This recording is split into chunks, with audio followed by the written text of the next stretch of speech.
আসসালামু আলাইকুম। সবার আগে বাছাই করা 10টি আন্তর্জাতিক খবর জানিয়ে দেব। প্রথমেই থাকছে শিরোনাম। তবে তার আগে অনুরোধ থাকবে ভিডিওটিতে একটি লাইক দিবেন।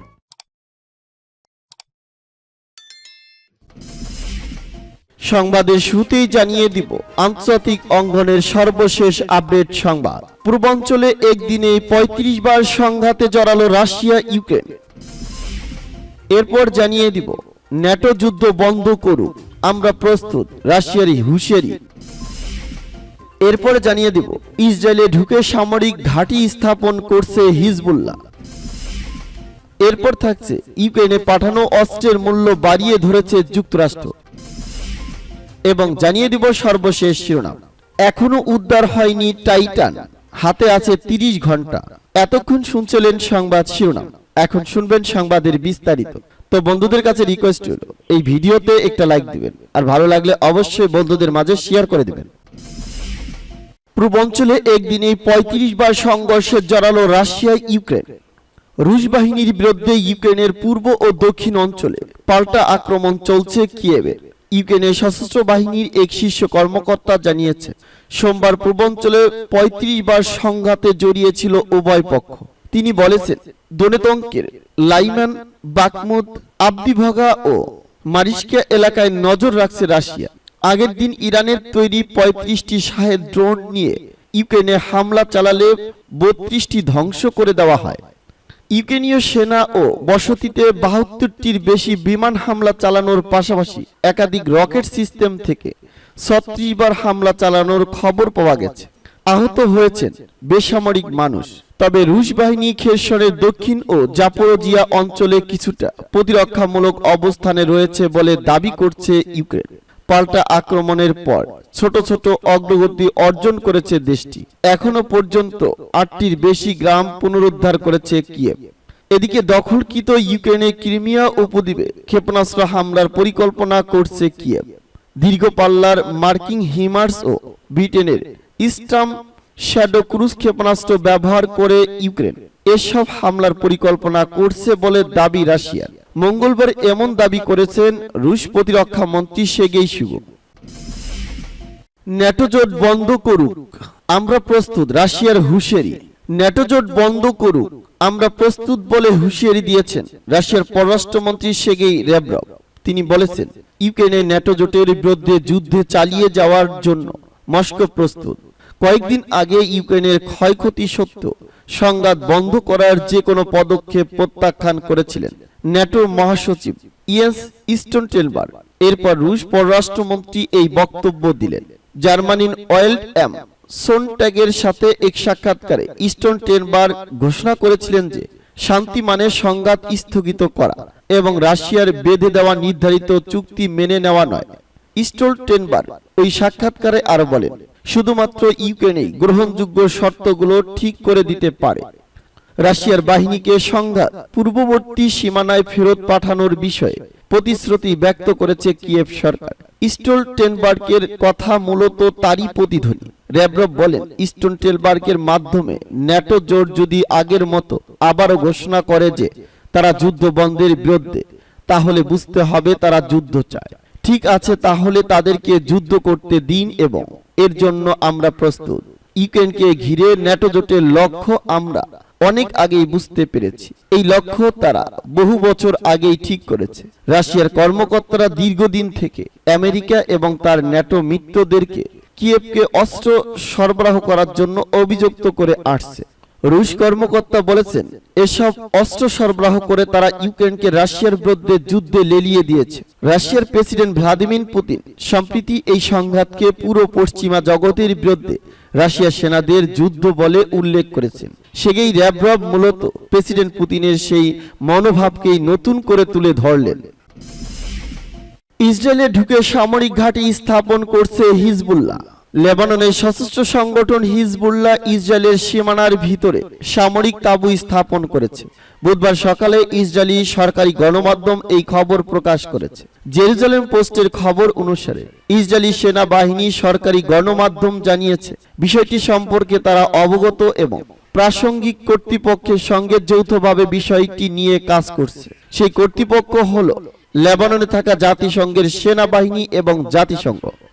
এ ঘটনা নিয়ে গত সপ্তাহে সরকারের নিরাপত্তা সংশ্লিষ্ট বৈঠকে আলোচনা হয়।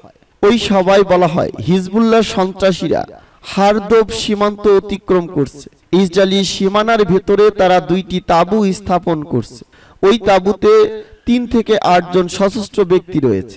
ইসরায়েলি সেনাবাহিনী বলছে এলাকাটি সেনসিটিভ, এ কারণে তারা সামরিক অ্যাকশন নিচ্ছে না।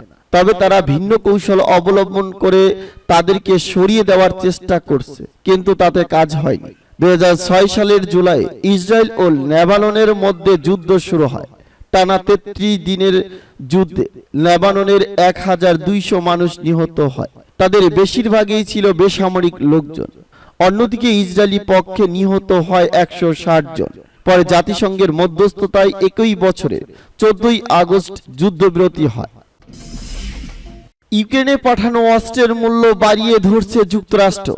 গত 2 বছরে ইউক্রেনে পাঠানো অস্ত্রের মূল্য বাড়িয়ে ধরে হিসাব করছে যুক্তরাষ্ট্র। মঙ্গলবার মার্কিন প্রতিরক্ষা দপ্তর পেন্টাগনের প্রেস সচিব সাবরিনা সিং এক সংবাদ সম্মেলনে বলেছেন, এক নিরীক্ষায় এই অসঙ্গতি ধরা পড়েছে। হিসাব অনুসারে ইউক্রেনে পাঠানো মার্কিন অস্ত্রের মূল্য $620 কোটি বেশি দেখানো হয়েছে। এর ফলে অর্থ উদ্বৃত্ত থেকে যাচ্ছে, যা ভবিষ্যতের নিরাপত্তা প্যাকেজে ব্যবহার করা হবে। কাতার ভিত্তিক সংবাদ মাধ্যম আল জাজিরা এ খবর দিয়েছে।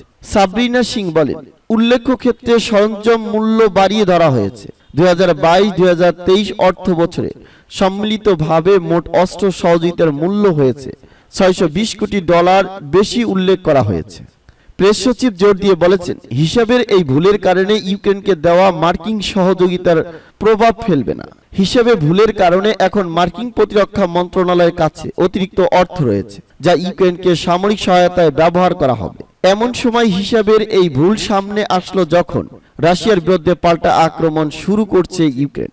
2022 সালের 24শে ফেব্রুয়ারি আক্রমণ করে রাশিয়া যেসব ইউক্রেনীয় ভূখণ্ড দখল করেছে তা পুনরুদ্ধার করতে এই পাল্টা আক্রমণ চালাচ্ছে কিয়েভ। সর্বশেষ 13 জুনের ঘোষণা অনুযায়ী রাশিয়ার আক্রমণের পর ইউক্রেনকে নিরাপত্তা সহযোগিতা হিসাবে $4000 কোটি বেশি অর্থের প্রতিশ্রুতি দিয়েছে। কিন্তু নতুন হিসাব অনুযায়ী বাস্তবে ইউক্রেনকে দেওয়া মার্কিন অস্ত্রের মূল্য $3400 কোটি। এখনো উদ্ধার হয়নি টাইটান, হাতে আছে 30 ঘন্টা। আটলান্টিক মহাসাগরের গভীরে ঐতিহাসিক টাইটানিক জাহাজের ধ্বংসাবশেষ দেখতে গিয়ে 5 পর্যটক সহ হারিয়ে যাওয়া ডুবোজান সাবমেরিন টাইটান এখনো উদ্ধার হয়নি। ছোট সাবমেরিনটি সন্ধানে রাত দিন চেষ্টা চালাচ্ছে ফ্রান্স, কানাডা সহ যুক্তরাষ্ট্রের উদ্ধারকারী দল। ডুবো জাহাজটিতে 4 দিনের অক্সিজেন মজুদ থাকলেও আর মাত্র 30 ঘন্টা টিকে থাকতে পারবে বলে জানিয়েছে সংশ্লিষ্ট কর্তৃপক্ষ। যুক্তরাষ্ট্রের কোস্ট গার্ড জানিয়েছে, রবিবার ডুবে যাওয়ার প্রায় 1 ঘন্টা 45 মিনিটের মাথায় যোগাযোগ বিচ্ছিন্ন হয়ে যায় এটির। হারিয়ে যাওয়া ডুবোযানটির নাম টাইটান। 3 দিন পার হলেও অত্যাধুনিক প্রযুক্তি ব্যবহার করেও অবস্থান শনাক্ত করা যায়নি। সময় যত গড়াচ্ছে পর্যটকদের বেঁচে থাকার সম্ভাবনা ততই কমছে। তারপরেও হাল ছাড়তে রাজি না কেউ। বুধবার এক প্রতিবেদনে বিবিসি জানিয়েছে, বেসরকারি প্রতিষ্ঠান ওশেন গেটের ডুবো জাহাজটিতে 4 দিনের অক্সিজেন মজুদ থাকে, আর মাত্র 30 ঘন্টা অক্সিজেন রয়েছে। টাইটান নিউ ফাউন্ডের রাজধানী সেন্ট জনস থেকে প্রায় 1450 কিলোমিটার পূর্ব এবং 643 কিলোমিটার দক্ষিণে রয়েছে বলে ধারণা করা হচ্ছে। উদ্ধার অভিযানে নেতৃত্ব দিচ্ছেন যুক্তরাষ্ট্রের কোস্টগার্ডের কমান্ডাররা। সবাইকে জীবিত উদ্ধারের ঘটনাস্থলে যোগ দিয়েছে ফ্রান্সের বিশেষজ্ঞ দল। সবচেয়ে আধুনিক প্রযুক্তি নিয়েই চলছে উদ্ধার কাজ। পর্যটকবাহী সাবমেরিন যারা ছিলেন তাদের পরিচয় জানা গেছে। তারা হলেন 58 বছর বয়সী ব্রিটিশ ধনকুবের হামিশ হার্ডিং, ব্রিটিশ পাকিস্তান ব্যবসায়ী শাহজাদা দাউদ, তার ছেলে সুলেমান দাউদ, ওশেন গেটের প্রধান নির্বাহী 61 বছর বয়সী স্টকটন রাশ। পরিচালনার দায়িত্বে ছিলেন 77 বছর বয়সী নৌবাহিনীর অবসরপ্রাপ্ত ড্রাইভার পল হেনরি নাগলোরের। আবহাওয়ার কারণে আটলান্টিকে অভিযানের কাজটি বেশ ঝুঁকিপূর্ণ এবং জটিল বলেছেন সাবেক নাসা মহাকাশচারী এবং মার্কিন নৌবাহিনীর অধিনায়ক মার্কিন সিনেটের মার্ক কেলি।